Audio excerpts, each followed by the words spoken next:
ചെവിട്ടില് പറയും.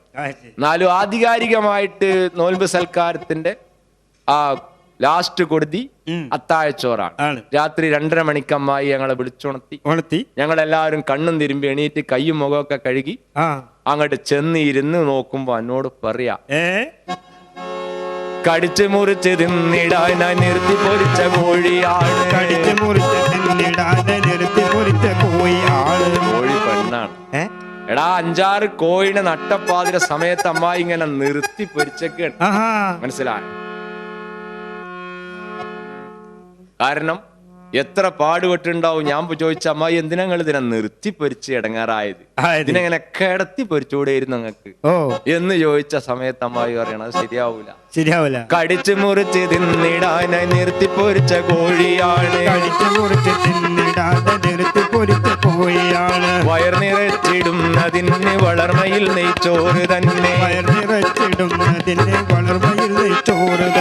ഇവകളമ്മായി രസത്തിൽ വെച്ചിട്ട് തിരിശപ്പൂമോന്റെ സദസ്സിൽ വെച്ചിട്ട് മുണങ്ങി. ഇത് മുണങ്ങി നിർത്തി പൊരിച്ച 5-6 കോഴിനെ നട്ടപ്പാതിര സമയത്ത് കൊടുന്നിട്ട് അമ്മായി ഞങ്ങളോട് മുണങ്ങാൻ. യാമ 1-ാം തീയതി വരെ മുണങ്ങി അത് പോകൂല. ഞാൻ പറഞ്ഞു, പൊന്നാരമ്മായി ഞങ്ങൾ മഞ്ചേരി ഭാഗത്തുള്ള കുട്ടികളാണ്, ഞങ്ങൾക്ക് ഈ നിർത്തി പൊരിച്ച കോഴിനെ മുണങ്ങി ശീലല്ല. വേണമെങ്കിൽ ഞങ്ങൾ ഇതിനെങ്ങനെ തിന്നോളാം, സാമ്പിള് കാണിച്ചു കൊടുത്താണ്. അല്ലെങ്കിൽ ഞങ്ങൾ തൽക്കാലം ഈ കോഴിനെ ഒഴിവാക്കാണ്. മനസ്സിലായോ? എങ്ങനെയുണ്ട് എന്റെ അമ്മായിന്റെ സൽക്കാരം? അമ്മായി വെച്ച് വിരുന്നൊരുക്കി ആരംഭമായ പരിമോനിക്ക് അയൽവക്കാരെ വിളിപ്പിക്കുന്നേ, ആശയിൽ നോമ്പ് തുറപ്പിക്കുന്നേ.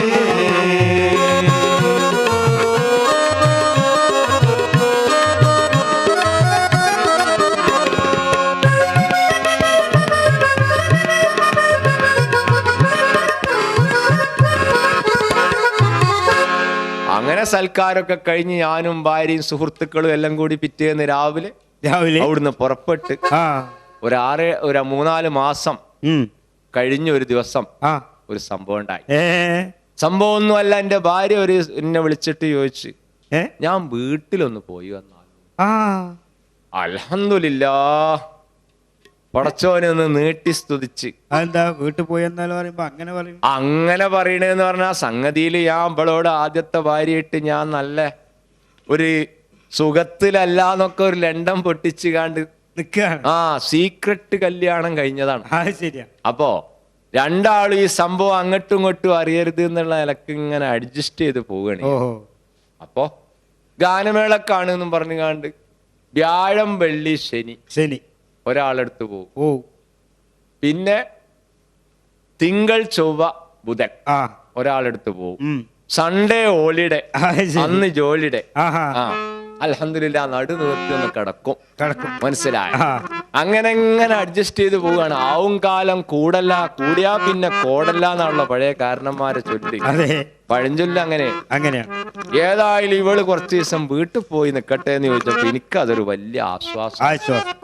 ഞാൻ വേഗം ഒരു ഓട്ടോ വിളിച്ചു കണ്ട് ഇവളെ വീട്ടിൽ കൊണ്ടാക്കി കൊടുത്തു. ആ ഓട്ടോയിൽ തന്നെ ഞാൻ അങ്ങോട്ട് തിരിച്ചു പോരും. അങ്ങനെ ഒരു 10-15 ദിവസം കഴിഞ്ഞപ്പോ ഒരു ദിവസം ഞാൻ വിളിക്കാൻ വേണ്ടി ഇവളെ വിളിച്ചു കൊണ്ടുവരാൻ വേണ്ടിയിട്ട് ഞാൻ ഓളെ വീട്ടിക്ക് പോയതാണ്. വീട്ടിൽ ചെന്ന് ഇങ്ങനെ കയറി നോക്കുമ്പോ അളിയൻ വന്നാല് ഇവളെ കീപ്പട്ടുള്ള അനിയത്തി കുട്ടികൾക്കും ഇവളെ ആങ്ങളന്റെ മക്കൾക്കും എല്ലാവർക്കും വലിയ ഒരു പെരുന്നാള് വന്ന പ്രതീതിയാണ്. ഞാനാണ് ചെന്ന ബേക്കറിയിൽ നിന്ന് എന്തെങ്കിലുമൊക്കെ കൊണ്ടു ചെല്ലും, ചെറിയ കുട്ടികൾക്ക് വേണ്ടി കളിയാക്ക വന്നു എന്ന് പറഞ്ഞിട്ട് ഭയങ്കര ബഹളാണ്. അന്ന് ആരും ഒന്നും മിണ്ടണില്ല. ആകെ ഒരു ശ്മശാന മൂകത. അവിടെ ഇങ്ങനെ തടം കെട്ടി നിൽക്കും.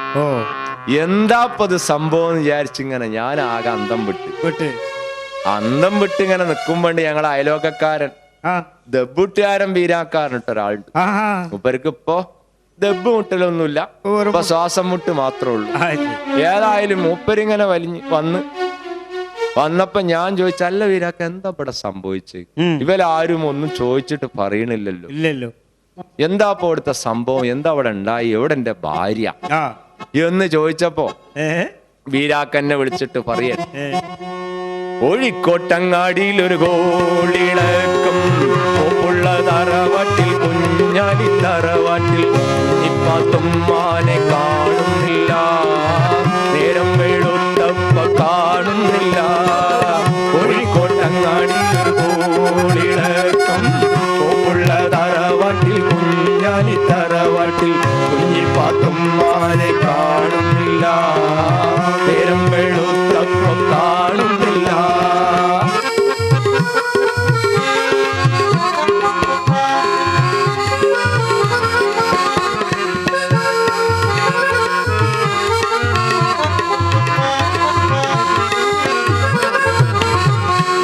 ഭാര്യനെ കാണാല്ല എന്നുള്ളതാണ് ആ വീട്ടുകാരെ നടുക്കിയ സംഭവം. ശരി. അങ്ങനെ വീട്ടുകാരിൽ പലരും പല അഭിപ്രായം പറഞ്ഞു. എന്റെ അമ്മായി എന്നെ വിളിച്ചിട്ട് പറഞ്ഞു, മോനെ എന്റെ കുട്ടീനെ വല്ല പൊട്ടിയും വൈകിരിച്ചു കൊണ്ടേതാവും, അല്ലെങ്കിൽ വല്ല ജിന്നോ ശൈത്താനോ എന്തേലും കൊണ്ടുപോയിട്ടുണ്ടാവും.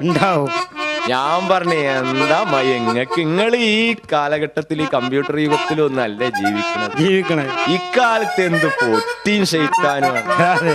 പൊട്ടിയും കിട്ടിയൊന്നും ആവൂല, വേറെ വല്ല ലൈനിലും ചിന്തിച്ചു നോക്കിയ. അപ്പോ ആങ്ങളെ പറഞ്ഞു, അതൊന്നും ആവൂല, ഓള് ചിലപ്പോ നമ്മളെ കുടുംബത്തേക്ക് എങ്ങോട്ടെങ്കിലും വിരുന്ന് പോയത് ആകാനാണ് സാധ്യത. അങ്ങനെ ഇവിടെ തെരച്ചില് തുടങ്ങി. നേരം രാത്രിയായിട്ട് ഇവിടെ കാണാതായപ്പോ തെരഞ്ഞു പോവുകയാണ് നാനാ ഭാഗത്തേക്കും ആളുകള്. കാറ് പറക്കുന്നുണ്ട്, കമ്പിയടിക്കുന്നുണ്ട്, കിണർ വരതുന്നുണ്ട്, മാങ്കൊമ്പിൽ നോക്കുന്നുണ്ട്. കാറ് പറക്കുന്നുണ്ട്, കമ്പിയടിക്കുന്നുണ്ട്, കിണർ വരതുന്നുണ്ട്, മാങ്കൊമ്പിൽ നോക്കുന്നുണ്ട്. പല നിലക്കും പല രൂപത്തിലുമാണ് തെരയുന്നത്. ടെലിഫോൺ ചെയ്ത് നോക്കുന്നുണ്ട്, ടെലഗ്രാം ചെയ്ത് നോക്കുന്നുണ്ട്, കാറിൽ ആളുകൾ തെരഞ്ഞു നടക്കുന്നുണ്ട്. പിന്നെ ഇതൊക്കെ ആണെങ്കിലും തെരഞ്ഞു പെട്ടെന്ന് കണ്ടുമുട്ടണം എന്നുള്ള ആഗ്രഹത്തിൽ പല നേർച്ചകളും വഴിപാടുകളും ഒക്കെ അവിടെ നടക്കുന്നുണ്ട്. എന്തൊക്കെയാണ് പരിപാടി വേറെ നടക്കുന്നത്?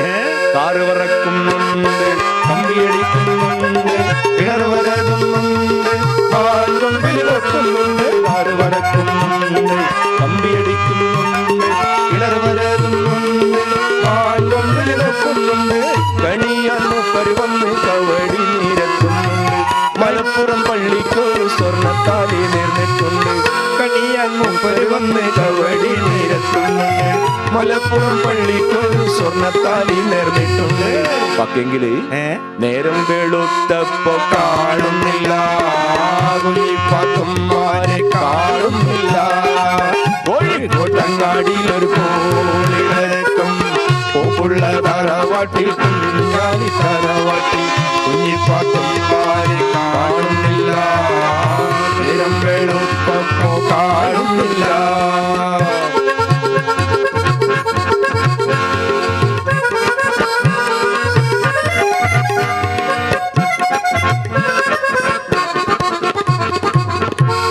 ഞങ്ങളുടെ നാട്ടിലെ ഏറ്റവും പ്രസക്തനായ ഒരു കണിയാരാണ് കൃഷ്ണക്കണിയാൻ. കൃഷ്ണക്കണിയാൻ വന്നിട്ട് കവടി നിരത്തുക. കവടി നിരത്തുക എന്ന് പറഞ്ഞാൽ ഈ കണിയാന്മാരെ പണിക്കന്മാരെ കാര്യം പറയുകയാണെങ്കിൽ പല തട്ടിപ്പും നടത്തുന്ന പല കണിയാന്മാരും ഉണ്ടാവാറുണ്ട്. ജാതകം എന്ന് പറഞ്ഞ സിനിമ കണ്ടുകണോ? ഇല്ല. പൂച്ചക്കാര് മണികെട്ടും സിനിമ കണ്ടിട്ടുണ്ടോ? ഇല്ല. പിന്നെ എന്താ കണ്ട് കണ്ണുകാണാത്ത എന്നോട് സിനിമ കണ്ടുകണോന്ന് ചോദിച്ചാ ഞാൻ മോയന്തെന്നല്ല. ഇതിലൊക്കെ കാണാ ഈ കണിയാന്മാരുടെ തരികിട. ചേരുന്ന ജാതകം ചേരൂല എന്ന് പറഞ്ഞിട്ട് ചേരാത്ത ജാതകം ചേരുന്നൊക്കെ കൈക്കൂലി വാങ്ങിയിട്ട് പറയുന്ന കണിയാന്മാരുണ്ട്. കണിയാന്മാരെ കഥ പറഞ്ഞപ്പോഴാണ് എനിക്ക് ഞങ്ങളെ നാട്ടിൽ നടന്ന രസകരമായ ഒരു കഥ ഓർമ്മ വന്നത്. ഒരാചാര്യ വീട്ടില് ഭയങ്കര എന്ന് നോക്കിയാലും അസുഖവും കാര്യവും ഒക്കെ കൂടി ഏറ്റവും ഒരു സ്വസ്ഥതയും സമാധാനവും ഇല്ലാത്ത ഒരു അന്തരീക്ഷം. അങ്ങനെ ആചാര്യ ഒരു കണക്ക് നോക്കാൻ വേണ്ടിട്ട് ഒരു പണിക്കരെ വിളിച്ചു കൊടുത്തു. പണിക്കര് ഇങ്ങനെ കുറെ കള്ളിയൊക്കെ വരച്ചിട്ട് അതില് കുറെ കവടിയൊക്കെ ഇങ്ങോട്ട് നിരത്തി കവടി നിരത്തിയിട്ട് ഇങ്ങനെ വരച്ച് ഓരോന്നോരോന്ന് ഇങ്ങനെ നീക്കി കൊടുന്നിട്ട് അതിന് ഒരു കവടി എടുത്ത് കാണി വേറെണ്ട് വെച്ചു. ഇവനാണ് പ്രശ്നം. അതിൽ ആചാര്യ ഓടി ഇങ്ങോട്ട് വന്നാ ഇവനാണ് പ്രശ്നം, പണിയുണ്ട്, ഞാൻ അപ്പൊ വരട്ടോന്നും പറയണ്ട. അകത്ത് പോയിട്ട് ഓടിപ്പോയിട്ട് ഒരു അമ്മിക്കുട്ടീന്റെ എടുത്തു കൊടുത്തു. അമ്മിക്കുഴ എടുത്തു കൊടുന്നുകാണ്ട് ഈ കവടി ഒരൊറ്റ കുത്തിയാണ് പൊട്ടിച്ചു. ഇവനെ കൊണ്ടുള്ള പ്രശ്നം ഉണ്ടാവില്ല പണിക്കരെ. അപ്പൊ